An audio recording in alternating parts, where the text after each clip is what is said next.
벌써 마지막이네요. 예. 주는 것이 받는 것보다 복이 있다. 이 말씀은요, 사복음서에 나올까요? 안 나올까요? 안 나와요, 사실은요. 나오지 않는 얘기입니다. 그런데 학자들은 그런 얘기를 합니다. 사도 바울이 구전되었던 주님의 말씀을 그대로 인용했다라고 보고 있습니다. 그러니까 주님 하신 말씀이 맞죠. 말씀을 그대로 읽어보게 되면 주는 것과 받는 것이 있습니다. 여러분, 주는 것이 쉽던가요? 받는 것이 쉽던가요? 받는 것이 쉽지 않습니까? 더 그죠? 그래서요, 우리들한테는 언제든지 이 공짜라는 단어는 얼마나 매력적인지 모릅니다. 여러분, 그만큼 받는 것이 좋긴 좋지 않습니까? 그런데 우리가 왜 이렇게, 물론 주고도 살지만 받는 것도 있어야 되고 주는 것도 다 있어야 되죠. 그런데 오늘도 우리가 받는 것이, 주는 것이 우리가 많이 어려울 때가 언제 어렵던가요?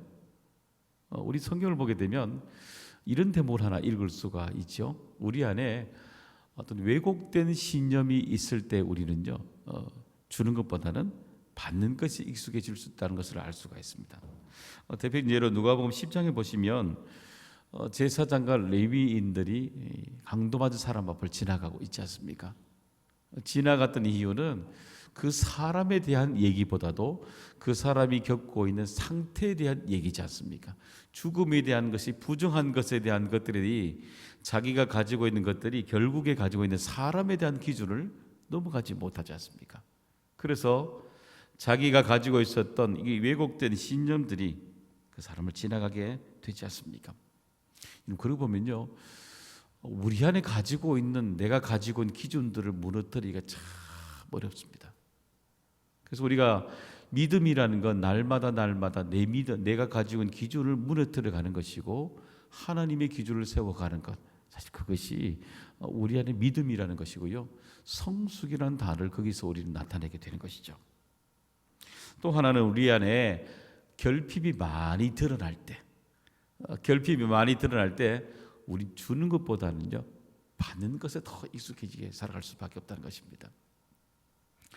여러분, 우리 신데렐라라는 동화를 잘 알고 있습니다. 거기 보면 우리 신데렐라는 가난하고 또 소외된 그런 아이지 않습니까? 근데 나중에 보게 되면 우리가 알고는 그 무대에 참여하게 되고 유리구두도 또 때문에 나중에 왕자하고 결혼하게 되는, 왕비가 되는 해피엔딩의 내용을 다루고 있는 내용이 바로 이 동화의 내용입니다.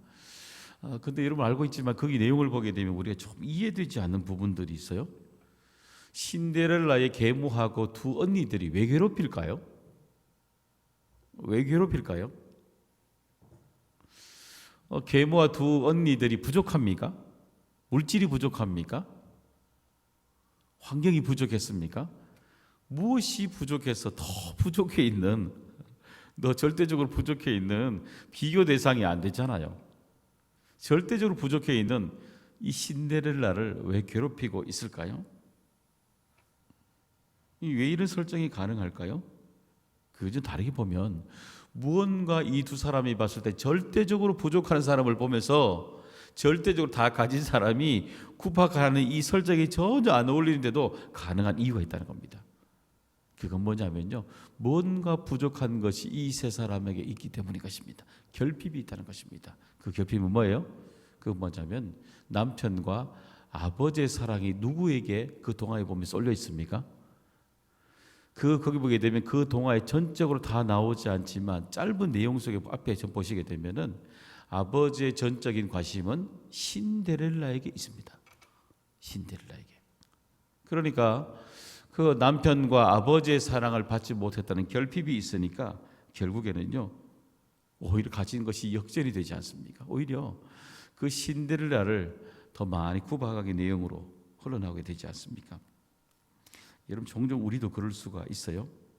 우리 안에 남의 문제가 아니라 내 안에 결핍이 더 많이 커질 때에 우리는요, 주는 것보다는 받는 곳에 더 익숙한 삶을, 우리에게 달라고 요청하는 삶이 더 많이 커질 수 있다는 것입니다. 오늘 본문에 보시면 바울도 예전에는요, 굉장히 받는 것에 익숙한 삶을 살아갔던 사람입니다.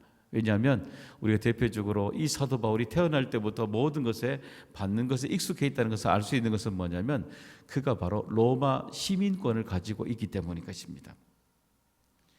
오늘 예수님을 만나기 이전까지 이 사도 바울이 몇 세냐면 대략 31살에 예수님을 만나게 됩니다. 그 예수님을 만나게 되기까지 로마 시민권을 가진 사람으로 살아봤습니다. 로마 시민권을 보게 되면요, 굉장합니다. 미국의 시민권으로는요, 시민권과 비교할 수 없습니다. 이 권리는 의회에서 투표할 수가 있고요, 고위직으로 나갈 수 있는 권리가 보장되어 있습니다. 세상에 어디에 흩어져 있는 로마 시민권을 가진 사람은 누구나 다 공직에 오를 수 있습니다. 그리고요, 법적으로는 자기 자산을 다 소유할 수 있는, 늘어나갈 수 있는 권리도 이 사람에게 있습니다. 그뿐 아니죠. 결혼하게 되면 내가 로마 시민권을 가진 사람이면 아이를 놓게 되면 아이는 반드시 자동적으로 로마 시민권을 가진 아이가 됩니다. 그 다음에 로마 시민권을 가진 사람은 세계 어디를, 로마의 통치 아래에 있는 곳은 어디를 가든 로마 시민권자로 누리고 살아가게 됩니다. 그리고 재판장에 설 때는요, 자기는 기소할 수도 있고 기소당할 수 있는 권리도 있습니다. 또 판결에 나가게 되면 자기가 잘못됐다고 스스로가 항소할 수 있는 권리도 있습니다. 그뿐 아니죠. 로마 시민권은요, 고문과 채찍을 할 수 없습니다. 더구나 반역죄를 제외하고는 결코 사형을 당하지도 않습니다. 반역 혐의가 있다 하더라도 로마 시민권은요, 로마로 가서 심리를 받아야 됩니다. 그리고 사형 선고를 받더라도 십자가형은 피해갈 수 있도록 되어 있습니다. 굉장한 권리죠. 그러니까 이처럼 태어날 때부터 이런 놀라운 권리를 받고 31살 때까지 이 사도 바울이 이런 권리 가운데 누리고 살아왔다는 겁니다. 그런데 그가 예수님을 만나고 다메섹 도상에서 예수님을 만날 때가 대략 한 31살 정도가 됩니다. 그러니까 30년 동안 이런 삶을 주는 삶보다도 누리는 삶, 받고 오는 삶을 살아왔다는 거죠. 그런데 그가 예수님을 만나고 난 뒤 그의 인생이 받는 것보다는 주는 자가 복이 있다고 주는 인생으로 바뀌어가게 됩니다. 왜 이렇게 사도 바울이 자기가 살아왔던 이 사도 바울이 순교할 때가 언제냐면요, 대략 62세에 순교하게 됩니다.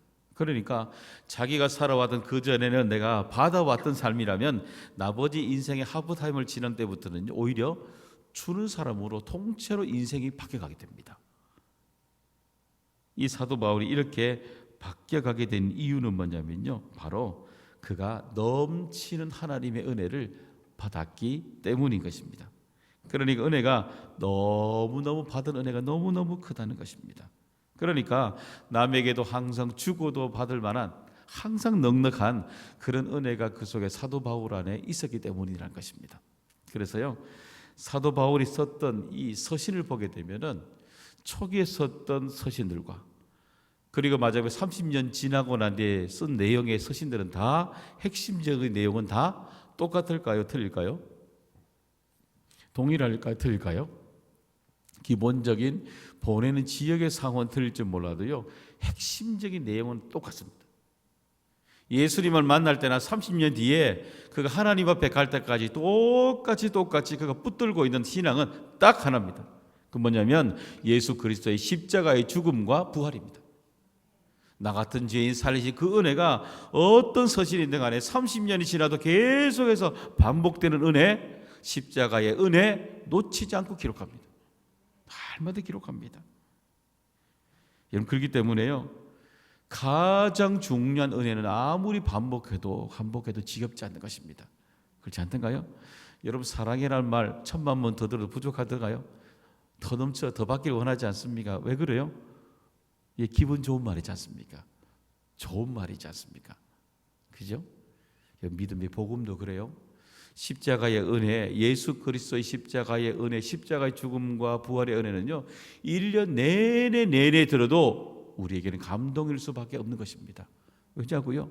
내 자신이 그런 은혜를 통과했기 때문인 것입니다. 저는 우리 장모님 얘기가 항상 기억이 나요. 제가 신앙을 할 때마다 그리고 목사가 대안수 받을 때마다 우리 장모님이 항상 제게 해주신 말씀은 똑같습니다. 세서방 강단에 서면 나는 그래 생각해요. 목사라면 강단에서 예수님을 가장 잘 전하는 사람이 목사님이고 가장 잘 전하는 사람이 바로 능력 있는 사람이라고 생각해. 강단에 서면 성도들에게 1년 내내 예수님 잘 전해 주시기 그럽니다. 여러분 그렇지 않던가요? 오늘도 우리가 1000만 번 들어도 예수 그리스도의 십자가의 부흥, 예수 그리스도의 죽음과 이 십자가의 죽음과 부활 우리에게 날마다 지속이 되어야 되지 않겠습니까? 그죠? 우리 안에 사도 바울이 30년 동안 붙들고 간절히 붙들었던 이 은혜를 얼마나 은혜를 잊어버리지 않고 몸부림쳤던 우리에게는요 은혜가 관리가 되어야 되는 것입니다. 은혜가 내 안에 오늘도 흘러가고 있는 증거들이 내 안에 영적인 이런 몸부림이 있어야 되는 것입니다.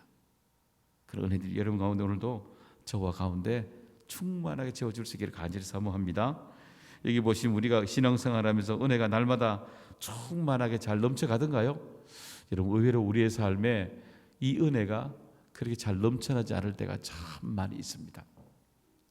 여러분 우리는 시편을 보면 잘 알 수가 있죠.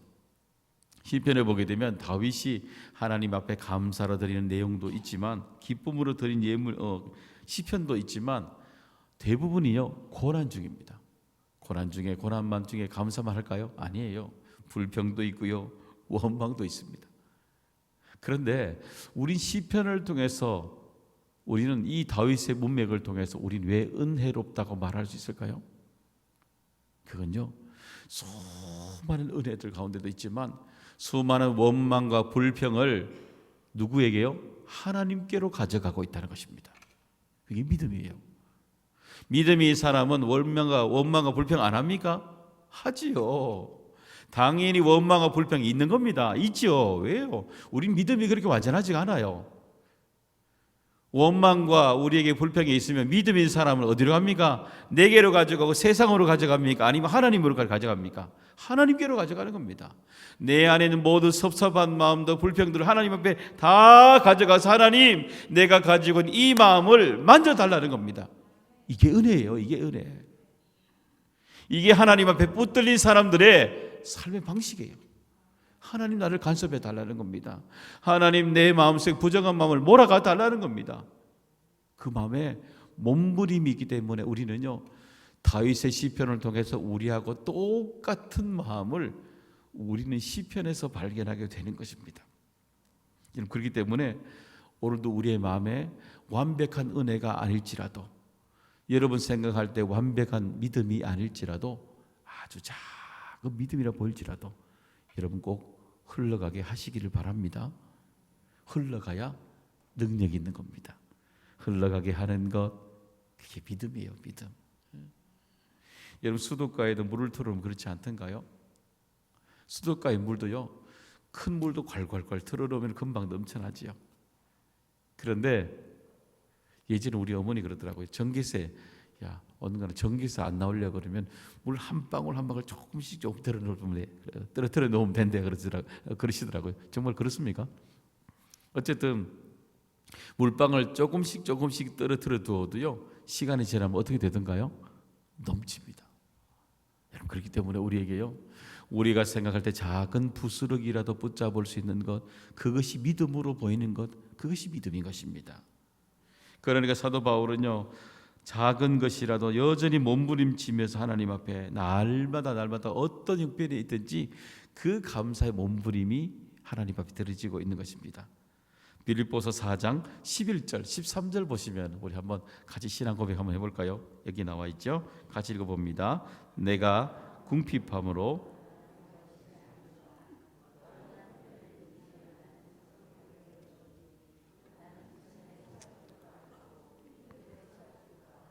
모든 일 곧 배부름과 배고픔과 풍부와 궁핍에도 처할 줄 아는 일체의 비결을 배우느라.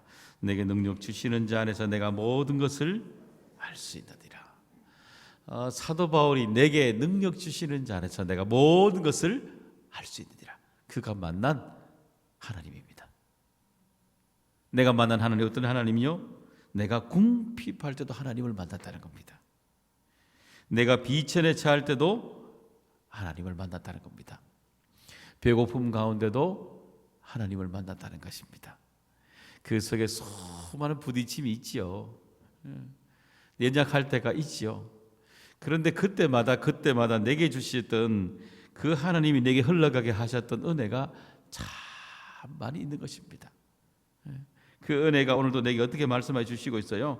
그때마다 배고픔과 비천과 궁핍과 때로는 내 믿음에 파손되는 그 모든 자리에서도요, 하나님은 여전히 내게 은혜 주셨다는 겁니다. 어떤 은혜요? 내가 모든 것을 할 수 있는, 감당할 수 있는 은혜를 내게 주셨다는 것입니다. 그 은혜가 지금도 내게 붙잡아 주신 은혜로 내게 흘러가고 있는 것입니다. 그 은혜가 오늘도 사용이 되고 있는 것입니다. 믿음이 오늘도 현재형으로 움직이고 있는 것입니다. 살아서 적용이 되고 있는 것입니다. 그것이 나타내고 있는 것입니다. 사도행전 3장 6절에 보면 베드로가 이렇게 드러내고 있지 않습니까? 보시면 베드로가 이르되 은과 금은 내게 없거니와. 현재 뭐가 있어요? 내게 있는 것을, 이것을 내게 주노니 뭐예요? 나사렛 예수 그리스도의 이름으로 일어나 걸어라. 뒤집어보면요, 내게 아무것도 없다는 거예요. 은과 금이 없다는 건 가장 중요한 거 내게 없어요. 어디 보면 아무것도 없다는 말로 똑같은 말이에요. 그러나 내 안에 딱 하나 예수 그리스도가 있다면 나는 그것을 당신에게 꼭 주고 싶다는 것입니다. 그것이 능력이라는 것입니다. 그것을 내가 사용하겠다는 것입니다. 그것이 내 안에 있다는 것입니다. 끄집어내겠다는 것입니다. 내 안에 은혜가 있다는 것입니다. 여러분 기억하셔요. 겨자씨와 같은 작은 생명의 은혜라도 우리가 믿음으로 꺼낼 때는요, 30배, 60배, 100배가 된다는 것. 그것이 오늘도 우리의 삶에 하나님의 은혜가 우리 가운데 충만할 때만 흘러가고 끄집어내는 것이 아니라 내 안에 아무것도 없을지라도 내 안에 예수 그리스도를 향한 작은 부스러기 믿음이라도 끄집어내는 것, 그것이 믿음이라는 겁니다. 선포하는 겁니다. 내게 능력이 없지만 예수 그리스도 그 이름이 능력이 있기 때문에 그것을 끄집어내고 선포하는 겁니다. 그것이 오늘도 우리 가운데 반드시 흘러가게 해야 되는 것입니다. 그러기 위해서 오늘 사도 바울은요, 자기 안에 받은 이 놀라운 은혜들을 그대로 사람들 앞에서 그대로 증거하고 있습니다. 35절 한번 보시면 범사에 여러분에게 모본을 보여준 바와 같이 수고하여 악한 사람들을 돕고 또 주 예수께서 친히 말씀하신 바 주는 것이 받는 것보다 복이 있다심을 기억하여야 할지니라. 이 사도 바울의 고백이 뭐냐면 내가 그렇게 여러분에게 보여주었지 않습니까? 라고 말하는 겁니다. 내가 하나님을 믿고 살아왔는 것, 주님을 붙들고 살아왔던 것, 그것을 이 사도 바울이 맨 앞에서 보여주었던 것입니다. 그러니까요, 능력이 있는 것입니다. 오늘도 우리가 이제 50일을 선포하게 되고요, 그 다음에 40일 동안 우린 정오 기도, 저녁 기도, 그죠? 또 2주간의 새벽 기도, 노방전도, 또 계속해서 우리 새벽 아침의 기도, 전도, 저녁 전도까지 정말 50일 동안 우리 열심히 또 40일 기도 시작해서 지금까지 흘러왔습니다. 어떻습니까? 여러분 마음에 영적인 목마름 좀 충분히 또 여러분 갈급함도 좀 채워지시던가요? 저는 처음 시작을 하면서 그런 생각이 참 많이 들었습니다. 저녁에 교인들과 함께 저녁에 기도하면서요, 그런 생각이 있었어요. 하나님 내게 주신 은혜가 무엇일까? 그 생각 말입니다. 하나님이 내게 주신 은혜가 무엇일까? 그래서 매일 우리 교인들과 저녁에 기도할 때마다 하나님 내게도 은혜를 주세요. 하나님 형식적인 기도가 아니라 담임 목사이기 전에 하나님 내게 주신 은혜가 무엇인지 그 영적인 목마름이 제게 있는 것입니다. 그렇기 때문에 하나님 앞에 간절히 기도할 수밖에 없었던 이유가 제게 있는 것이죠. 이번에 전도를 하면서 종종 우리 길가에 전도하면서 우리 교인들도 많이 만났습니다. 그리고요, 외부에 있는 교인들이 지나가면서 새벽 기도를 마치고 아침에 지나가다가 제 차림을 보니까 목사님 같은가 봐요. 제게 인사하는 분들이 종종 있었습니다. 어떤 분들은 그런 분들이 있었어요. 아니 목사님 안녕하세요 그러시더라고요. 예, 그랬더니 이렇게 보시더니 아니 담임 목사님이 어떻게 이 아침에 이렇게 직접 전도하러 나오셨어요? 그런 질문 하시는 분들도 참 많이 있었습니다. 근데 사실 저는 이런 마음이 있어요. 성도들에게 전도하라고 나가면서요, 제 스스로 그게 용납이 잘 안 되더라고요. 왜냐하면 전도하게 되면 그 앞에서 사람들이 거절당하기도 하고요, 거절하기도 하고, 또 그 앞에서 수많은 은혜를 경험하는 자리에 제가 우리 성도들하고 함께 나누는 자리가 그 자체가, 그 자리에 있는 것 자체가 은혜를 나누는 자리가 되지 않는가, 그 생각을 참 많이 했기 때문인 것입니다. 사랑하는 여러분, 이 사도 우리가 이 40일을 지나오면서 오늘도 우리는 마지막 하나님 앞에 예배를 드리며 하나님 앞에 드려지는 것, 우리 고백이 있습니다. 그 고백은 뭐예요? 주는 것이 받는 것보다 복이 있다는 겁니다. 무엇을 주어야 되겠습니까? 그것은 사도 바울이 30년 동안 끊임없이 주었던 예수 그리스도를 주는 것입니다. 복음을 주는 것입니다. 복음을 나누어 주는 것입니다. 그들이 그들의 인생 가운데 다메섹에서 우리 주님이 돌이키셨듯이 그들이 그것을 받고 복음을 받고 다시 그 옆에 있는 사람들에게 복음을 줄 수 있는 인생으로 변해가도록 우리 그들에게 오늘도 복음을 주어야 되는 것입니다. 그것을 위해서 우리는 이 40일 동안에 열심히 기도하고요, 이 아침에 오늘도 마지막 우리는 전도하는 자리에 예수 그리스도를 나누어 주는 이 사역을 우리 여전히 감당해야 되는 것입니다. 사랑하는 여러분, 돌아보는 자리 받은 은혜 여러분 작습니까? 큽니까? 너무 크죠, 그죠? 은혜가 잘 유지되고 있습니까? 다시 우리가 은혜를 유지하기 위해서 오늘도 우리는 하늘의 문을 열고요, 하늘의 은혜가 우리에게 부어져야 됩니다. 그래야만이 세상의 은혜는 우리를 유지하지 않아요. 우리에게 하나님이 주신 은혜는 하늘로부터 여전히 우리에게 부어져야 되고, 우리는 받는 사람이 되어야 은혜는 유지가 되는 것입니다. 그리고 오늘도 내 삶의 자리에 예수 그리스도를 전하는 것, 그죠? 사도 바울이 죽을 때까지 30년 동안 예수 그리스도를 드러냈던 것, 오늘도 우리가 믿음의 사람으로서 예수 그리스도를 드러내는 것, 이것이요, 내 믿음이 살아있음, 살아있다라고 고백하는 귀한 증거가 되는 것입니다. 이런 증거를 함께 나눠주는 저와 여러분 될 수 있기를 주님의 이름으로 간절히 축원합니다.